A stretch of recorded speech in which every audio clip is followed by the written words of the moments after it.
Next हम लोग पढ़ेंगे ग्रेविटेशन के बारे में। तो ग्रेविटेशनल फोर्स क्या है कि जब अर्थ के ग्रेविटी में, यानी यहाँ पर ये अर्थ है और इसके ग्रेविटी में कोई ऑब्जेक्ट आ गया तो अर्थ और उस ऑब्जेक्ट के बीच ग्रेविटेशनल फोर्स लगता है, और जिस ऑब्जेक्ट का मास एकदम अर्थ के कंपेरिजन में कम होता है तो वो अर्थ की ओर चली जाती है। इसको फोर्स ऑफ ग्रेविटी कहते हैं। ये तो क्लियर हुआ। अब इसमें जो है दो चीज हम लोग जानने की कोशिश करेंगे। पहले होगा acceleration due to gravity, acceleration due to gravity.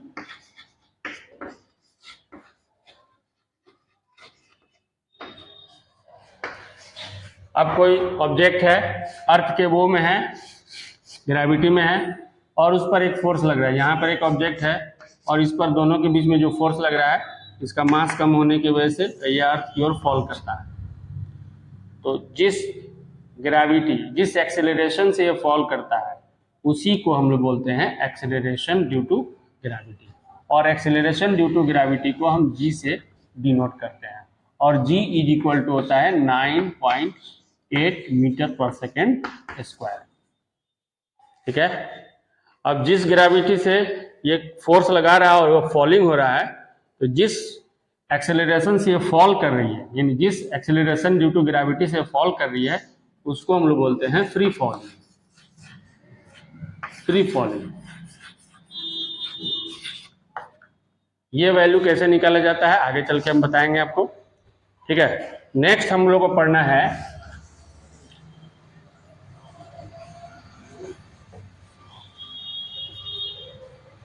Universal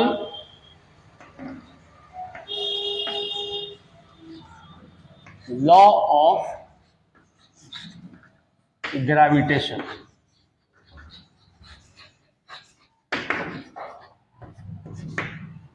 हम लोग को नेक्स्ट पढ़ना है universal law of gravitation.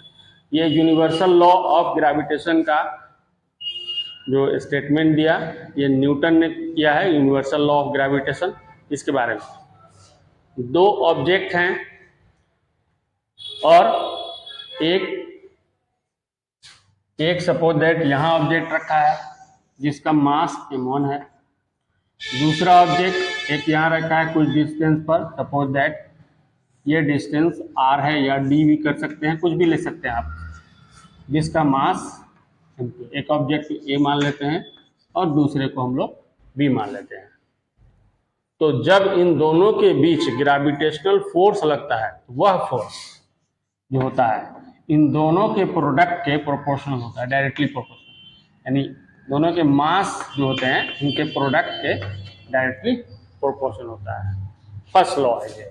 Second law इसमें आता है कि यह जो फोर्स होता है इन दोनों के बीच में ये डिस्टेंस है, इसके स्क्वायर का इनवर्सली प्रोपोर्शनल होता है। तो आर का स्क्वायर करेंगे, इनवर्स करेंगे तो 1/r स्क्वायर, यानी यहाँ पर हो जाएगा 1/r स्क्वायर। अब दोनों को एक जगह पर लाएंगे, यानी इक्वेशन 1 इक्वेशन 2 के हिसाब से, तो आपका क्या आएगा m1 इंटू m2/r स्क्वायर, और f इक्वल टू हो जाएगा g into m1 into m2/r square. ये जो g है ये ग्रेविटेशनल कांस्टेंट है, where capital G is gravitational constant. Gravitational constant है ये, कैपिटल G जो होता है वो क्या होता है, ग्रेविटी। ये कोई भी यूनिवर्सल जो ऑब्जेक्ट है उसके लिए ये ट्रू है ये, और इसका एक वैल्यू भी होता है। ठीक है, G का एक वैल्यू भी होता है। तो G का वैल्यू जो होता है G इज इक्वल टू होता है, यानी 6.67 इंटू 10⁻⁻11 न्यूटन मीटर स्क्वायर पर kg स्क्वायर होता है G का वैल्यू। यानी अगर हम इस पर न्यूमेरिकल बना रहे हैं, दो ऑब्जेक्ट है, दोनों का मास दिया, दोनों के बीच में डिस्टेंस दिया, तो डिस्टेंस को पहले तो आपको मीटर में चेंज करना है, मास को केजी में चेंज करना है, यहाँ जी का वैल्यू रखेगा तो आप इससे निकाल सकते हैं। ये है यूनिवर्सल लॉ ऑफ ग्रेविटेशन। अब यूनिवर्सल लॉ ऑफ ग्रेविटेशन की इंपॉर्टेंस क्या है?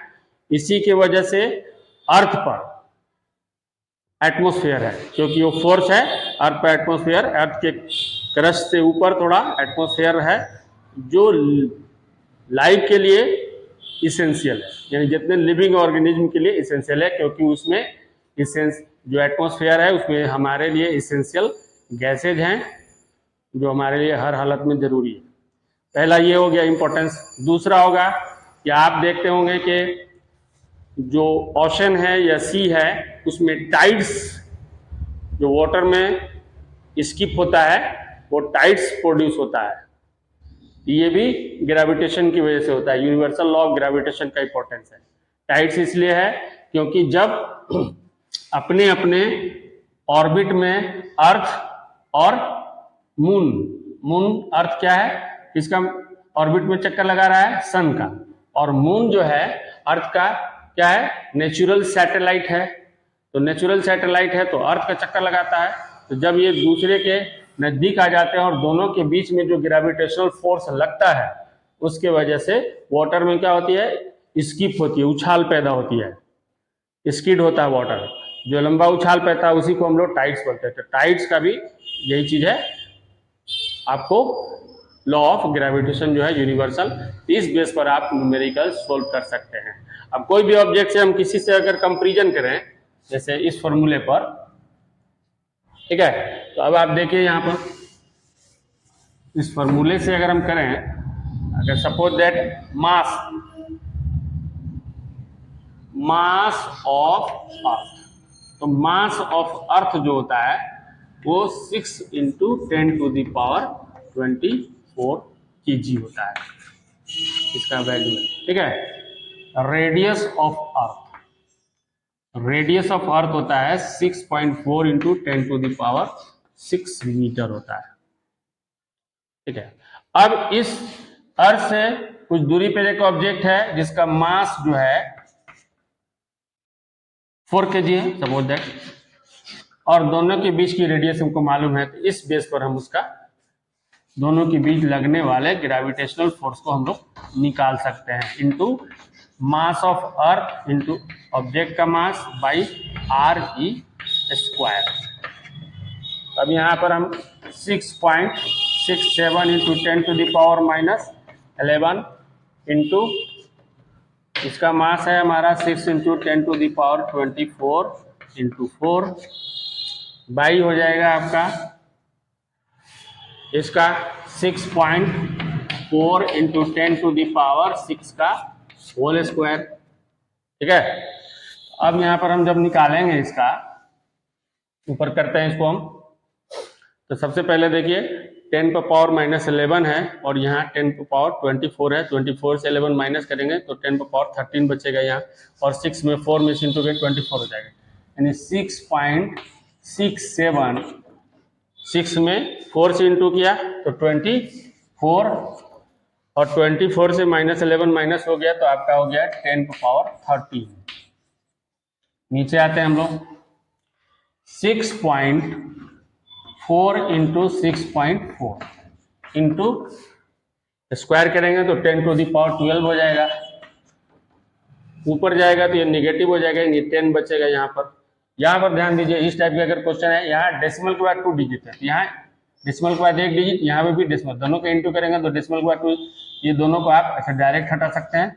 ये आप लिख सकते हैं 24 इंटू 12, ऊपर जाएगा तो निगेटिव हो जाएगा, 13 में से माइनस हो जाएगा, तो सिर्फ हमारा 10 बचेगा, 10⁻1 बच रहा है, ये हो गया आपका 64 × 64। तो 8 से तो ये इतना कटेगा, ये भी कटेगा, 5 हो जाएगा, और ये अब जो हम इंटू करेंगे इसमें, अब इससे इंटू करके जो डिवाइड करेंगे तो हमारा आ जाएगा 3 × 5 = 15 और 15 × 7 = 105 का 5, 10 आया है ना, 15 6 या 90 और 90 में 10 जोड़ेंगे तो 100 आएगा, फिर 10 आया, 15 6 या 90 और 90 में 10 ऐड करेंगे तो फिर हमारा कितना आ जाएगा 100 बाई 4 4 जा 16 1 6 4 जा 24 1 256 आ रहा है, सॉरी 256। अब इससे इसमें जो डिवाइड करिएगा उतना न्यूटन आपका फोर्स निकलेगा, तो इस बिना पर आप उसको निकाल सकते हैं। अगर सन और अर्थ के बीच में आ जाएगा कि तो मास ऑफ सन जो होता है, मास ऑफ सन ये होता है 2 × 10⁻30 kg, और सन और मास के बीच, अर्थ के बीच में जो डिस्टेंस होता है उसको आप रखकर निकाल सकते हैं।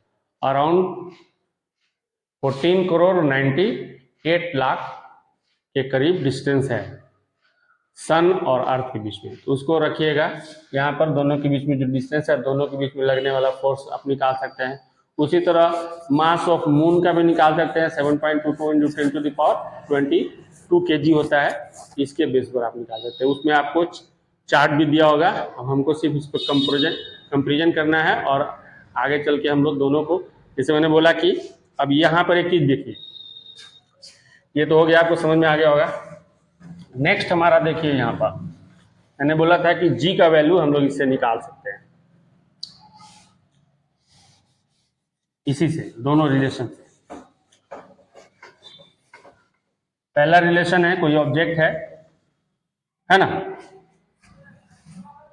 कोई ऑब्जेक्ट है जिसका मास m है और ऑब्जेक्ट पर अर्थ और उस ऑब्जेक्ट के बीच में फोर्स लग रहा है जिसका ग्रेविटी g है। तो आप पढ़ चुके हैं ये चीज, second law of motion, F = होता है m × n। एक्सेलरेशन ऐसे वाला है हॉरिजॉन्टल। अब यहाँ पर क्या हो जाएगा, ये भी ग्रेविटी वाला होता है, तो m × g हो जाएगा। इक्वेशन नंबर 1 कर दीजिए। मास इसका, अर्थ का मास हमारा क्या है me, दोनों के बीच लगने वाला फोर्स अभी जो मैंने बताया, F = g × me × m/r² ठीक है। इक्वेशन नंबर 2 कर दें। From equation 1 and 2, from equation 1 and equation 2 दोनों का कंपैरिजन करें हम, तो कंपैरिजन करेंगे इस एफ के जगह पर ये क्या आ जाएगा mg = हो गया आपका g × me × m/re² का होल स्क्वायर। यहाँ m × g है, यहाँ भी m है, सेम वही मास है उसका, दोनों का निकल गया। अब फाइनली आपका बचा g × me mass of earth by radius of earth का होल स्क्वायर। अब जो g का वैल्यू यहाँ निकालिएगा, यहाँ कैपिटल G 6.67 × 10⁻⁻11, यहाँ हो जाएगा 6 × 10⁻24, यहाँ हो जाएगा आपका 6.4 × 10⁻6 का होल स्क्वायर। ठीक है, तो अब इसका जब हम निकालेंगे, ये तो 13 हो जाएगा यहाँ पर, और इसका इसमें इंटू हो जाएगा, है ना। ये तो 13 हो गया, इंटू 13 10⁻13 हो गया, और यहाँ से इंटू 42, 6 से 7 में करेंगे 42, 4 आएगा, 6 करेंगे तो 36 आएगा, 4 ऐड करेंगे तो 40 हो जाएगा, फिर 4 आया, 6 करेंगे तो फिर 40 आएगा, यानी इतना पॉइंट इतना आया। नीचे हमारा जो बचा है ये तो खत्म हो गया, ऊपर जाता तो ये अभी खत्म नहीं हुआ, सॉरी 10⁻12 हो गया ये, और इधर हो गया आपका 6.4 × 6.4। ठीक है, ये दोनों का हट जाएगा, यहाँ 10 बचेगा, यानी 0 0 2 और 10 इंटू हो जाएगा तो इतना बन गया। अब ये ऊपर जाएगा तो इसमें से जो 10 निकला था उसमें इंटू हो गया, और यहाँ पर डेसिमल हट रहा है, एक डिजिट को यहाँ आया, फिर डेसिमल हट गया, खत्म हो गया, तो 64 × 60। इसको जब डिवाइड करिएगा तो आपका वही आएगा 9.77 के करीब आएगा, जो हम जी का वैल्यू लिखते हैं 9.77 के करीब आता है ना। इसी का हम अप्रॉक्सीमेशन लिख देते हैं 9.8 मीटर पर सेकेंड स्क्वायर। इस तरह से आप जी का वैल्यू निकाल सकते हैं।